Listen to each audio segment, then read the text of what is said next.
Hello guys, कैसे हैं आप सभी लोग। स्वागत है आपका लेवल अप एरर के एपिसोड नंबर 210 में। तो चलिए इसके एक्सप्लेनेशन को स्टार्ट करते हैं। तो जैसे कि हमने लास्ट एपिसोड के अंदर देखा था कि बिशप हमारी हुलियन के पीछे आ जाता है और उसके गर्दन पे रिंग करता है। वो रिंग को छोटा करेगा तो हुलियन की गर्दन कट के अलग हो जाएगी। आग बिशप एरिक से कहता है कि एरिक, अब हम ठीक से बात कर पाएंगे। आग बिशप कहता है कि मेरे को लगा बहुत ज़्यादा मुश्किल होगी ये सब कंट्रोल करने में, बट अब ज़रा देखो मैं तो उसको आसानी से कंट्रोल कर सकता हूँ। और ऊपर से जो हुलियन है वो यहाँ पे मूव भी नहीं कर सकती क्योंकि वो पूरे जो स्पेस उसको गार्ड करी हुई है। फिर हमारा एरिक बोल पड़ता है और चिल्लाते हुए आग बिशप गुस्से से कहता है कि मेरे को बस एक सवाल का जवाब दे दो कि क्यों, भला तुमने मेरे साथ ही ऐसा क्यों किया, मेरे को उस अजीब सी हेल जैसी जगह पे क्यों भेज दिया। मैं उस जगह पे काफी सालों से ट्रैप था और मैंने वहाँ पे जाके कितने मॉन्स्टर को मारा है और मैं वहाँ पे कितने टाइम से कैद था, आखिर ऐसा मेरे साथ क्यों हुआ। और आग बिशप तो होता है वो तो हंसते हुए यहाँ पे एरिक से माफी मांगने लगता है, जबकि एरिक बहुत ज्यादा हैरान होता है। जबकि आग बिशप उसे बताता है सारी स्टोरी, बैक स्टोरी। जो लॉर्ड ऑम्फिलिस थे उसी ने इसको इंचार्ज बनाया था, इंचार्ज बनाया था यहाँ का, यानी कि जो आर्क बिशप रहेगा वो सभी लोगों को इकट्ठा करेगा और रेथिना में भेजेगा, जिससे वो लॉर्ड ऑम्फिलिस की पावर को बढ़ा सके लोगों को इस रेथिना में भेज के। और जब मैं दूसरे लोगों को इस दुनिया में भेजता था तो उनका लेवल 5 करने के लिए मैं उन्हें उसी हेल डॉग की जगह पे भेजता था जहाँ पे बहुत से हेल डॉग होते थे, और जब उनका लेवल 5 होता था तो मैं उसे दूसरी जगह पे भेज देता था जिससे वो आपस के अपने अलग अलग के साथी, मतलब अलग अलग साथियों से मिल सके। और फिर वो जब अपने साथियों के साथ मिलकर टीम अप करते थे और जब उनका लेवल 20 हो जाता था तो फिर मैं जाके उन्हें तब जाके उन्हें रेथिना में भेजता था, क्योंकि मैं इसका इंचार्ज था। तो मैं सही लोगों को यहाँ पे ढूंढ के लाता था और मैं सभी लोगों को ढूंढ के उन्हें रेथिना में ट्रांसफ़र करता था और ये मेरी ड्यूटी होती थी। पर तभी मैंने सोचा कि दूसरी दुनियाओं से भी यहाँ पे लोगों को बुलाया जाए और अलग अलग ह्यूमन बीइंग को भी यहाँ पे लिया जाए। और फिर मैंने सोचा क्यों ना मैं सब में सिस्टमलाइज कर दूँ और एक ऐसा चीज़ को बनाऊँ जिससे कोई भी जो कि अपने मॉनिटर से जुड़ा हुआ होगा, कनेक्टेड होगा, तो मैं उसको उसी मॉनिटर के द्वारा पूरे इस जगह पे खींच लूँगा और पूरे सिस्टमेटिक गेम में खींच लूँगा। तो फिर मैं ऐसी चीज़ में फोकस करने लग गया। मैंने सिर्फ ये देखा कि मैं कैसे दूसरे लोगों को मॉनिटर के ज़रिए इस दुनिया में बुला सकता हूँ। और आप सभी को याद होगा कि जब एरिक जब इस दुनिया में टेलीपोर्ट किया जा रहा था तब वो अपना मॉनिटर ही चला रहा था। और मैं जब ये सारे काम कर ही रहा था कि अचानक से हम सभी लोगों को एक एरर मिलता है। फिर हम देखते हैं जितने भी मॉन्स्टर रहते हैं जो कि लॉर्ड ऑम्फिलिस के लिए काम करते हैं वो सभी लोग वहाँ पे आते हैं लॉर्ड ऑम्फिलिस के पास। और उसमें से जो वो पावरफुल सा बंदा बड़ा सा होता है वो लॉर्ड ऑम्फिलिस के सामने घुटने टेकता है और फिर बोलता है और लॉर्ड ऑम्फिलिस से कि लॉर्ड ऑम्फिलिस प्लीज़ हमें माफ़ करें।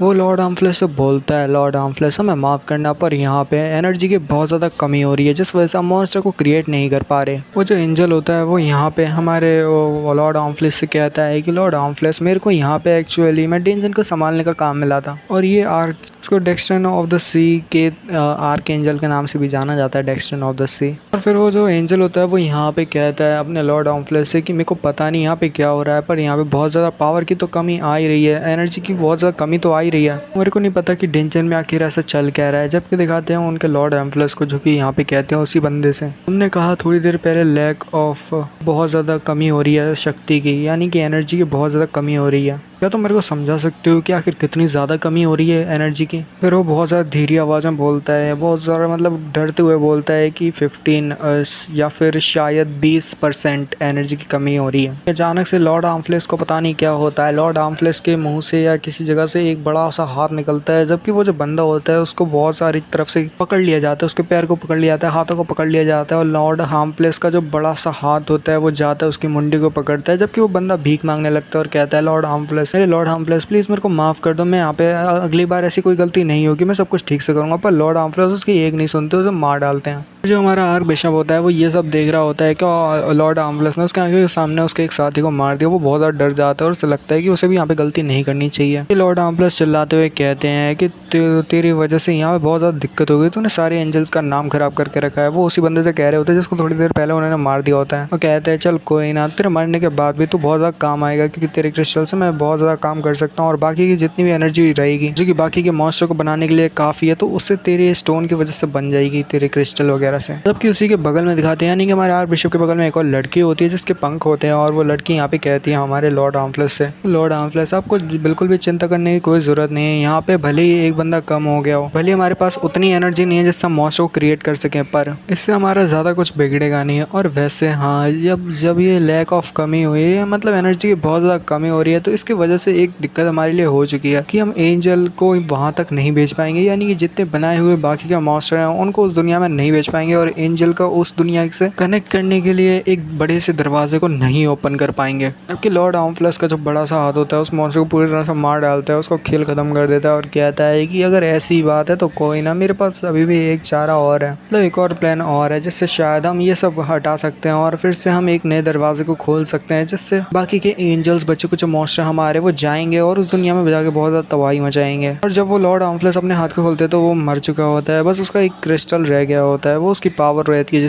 जितनी उसके अंदर रहती है उसकी पावर उस एक क्रिस्टल के अंदर होती है, एक तरह से मैं बोल सकता हूँ। मतलब ऐसा है कि उसकी पावर जितनी होती है उस क्रिस्टल के अंदर होती है। लॉर्ड आर्मफ्लेक्स कहते हैं कि ये जो मेरी ब्लेसिंग थी ये बहुत ज़्यादा बेकार थी, इसने मेरा बिल्कुल भी ठीक से साथ नहीं दिया, मैंने इसको ठीक से नहीं बनाया, इस वजह से इसने बहुत ज़्यादा मेरी गड़बड़ करवा दी काम में। पर कोई ना, ये हमारे लिए आगे के रास्ते की हेवन की एक चाबी है। चलो जितना भी रेटिना की एनर्जी है उसको पूरी तरह से कंप्लीट कर दो और फिर हम रेटिना के अंदर जाएंगे और पूरी तरह से अपने कब्जे में कर लेंगे और बाकी की जितनी भी गॉडेसेस रहेंगी उन सभी की पावर्स को भी हम अपनी बना लेंगे और सभी गॉडेसेस की पावर मिलने के बाद हम पूरी जगह पे राज करेंगे। अब हमारा नेक्स्ट शिकार बस एक ही है, वो है द गॉडेसेस ऑफ डार्कनेस, जो कि यहाँ पे बहुत ज्यादा पावरफुल है और उसकी बाकी की बची कुछ पावर्स को भी हम मतिया लेंगे, अपना बना लेंगे। वो goddesses of darkness, angel of knowledge. फिर दिखाया जाता है जो आर्कबिशप में जो दूसरी जो साथी वाली लड़की थी जिसके पास पंख थे, असल में वो और कोई नहीं बल्कि ज़ेनोविया थी और ज़ेनोविया यहाँ पे एक तरह की एंजल है जो कि लॉर्ड आर्मफ्लेक्स के लिए काम करती है।